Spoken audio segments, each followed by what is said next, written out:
అద్దం మనలో ఉన్నటువంటి లోపాన్ని చూపిస్తుంది. చూపించడం వరకే. సరి చేసుకోవాల్సినటువంటి అవసరత ఎవరిపై ఉంది? మనపై ఉంది. మనకు చూపించిన సరి చేసుకోకపోతే ఎవరిది ప్రాబ్లం? లోపం ఎవరిదంటే మనదే. అర్థం చెప్తుంది, నీ జుట్టు సరిగా లేదు, స్త్రీలు బొట్టు పెట్టుకున్నప్పుడు వంకరగా పెట్టుకున్నారు, లేకపోతే ముఖానికి అంటుందని.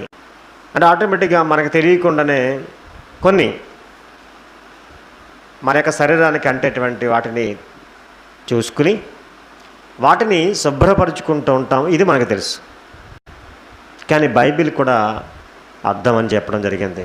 యాకోబు రాసిన పత్రిక 1వ అధ్యాయము 23వ వచనం, ఎవడైనను వాక్యం వినువాడయుండి దాని ప్రకారం ప్రవర్తింపనవాడైతే వాడు అద్దములో తన సహజ ముఖమును చూచుకొను మనుష్యుని పోలియున్నాడు. వాడు తన్ను చూచుకొని అవతలకు పోయి తనట్టి వాడు వెంటనే మరిచిపోవును కదా అన్నాడు.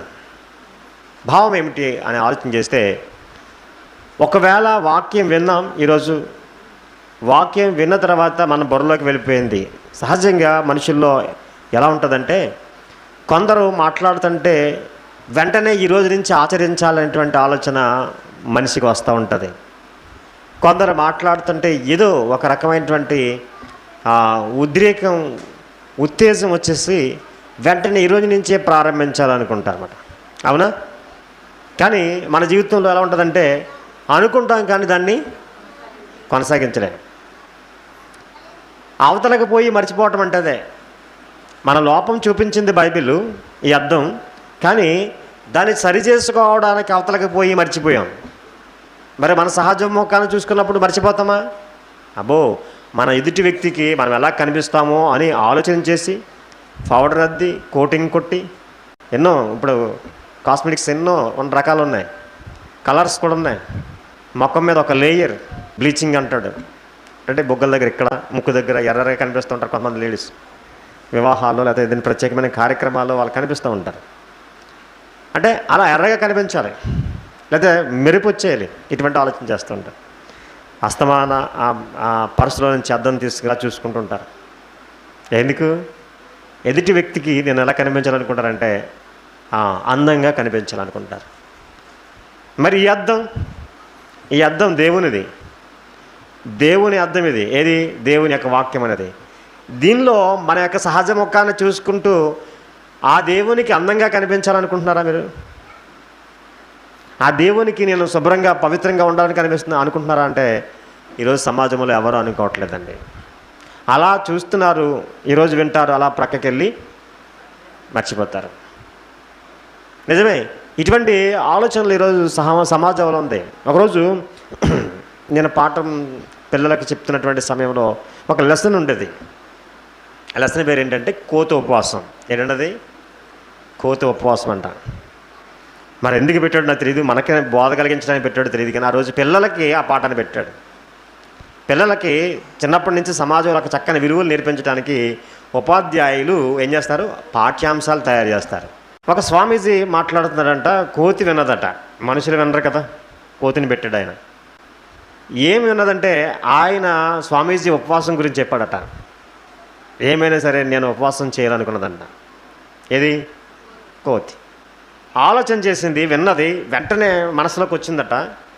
మనసులోకి వచ్చిన తర్వాత ఇంటికి వచ్చి ఆచరించేయాలనుకున్నదన్నమాట. అంటే తన నివాసం ఏది ఉందో, పిల్లలకి కోతి అంటేనే బాగా ఇష్టం కాబట్టి మనుషుల గురించి అది అంత ఇంట్రెస్ట్ చూపించరు.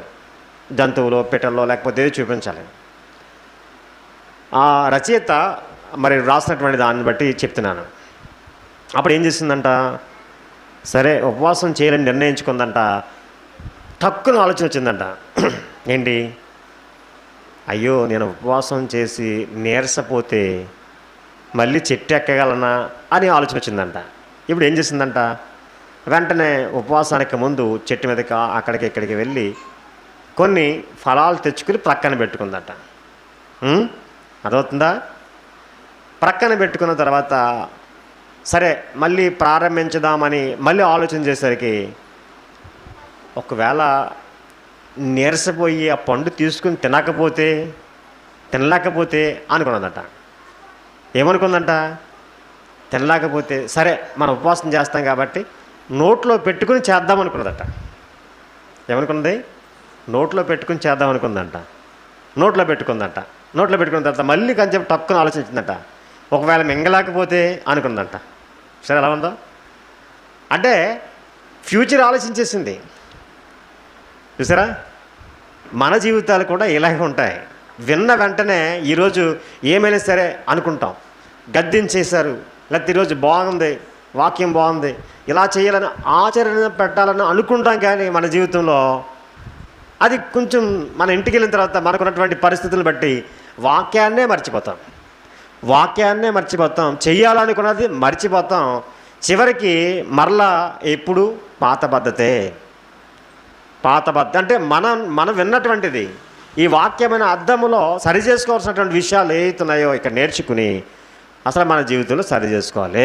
అది గురించి ఈరోజు ప్రపంచంలో సుమారుగా ఉన్నటువంటి క్రైస్తవులు 300 కోట్ల పైనే అంటారు లెక్క ప్రకారంగా.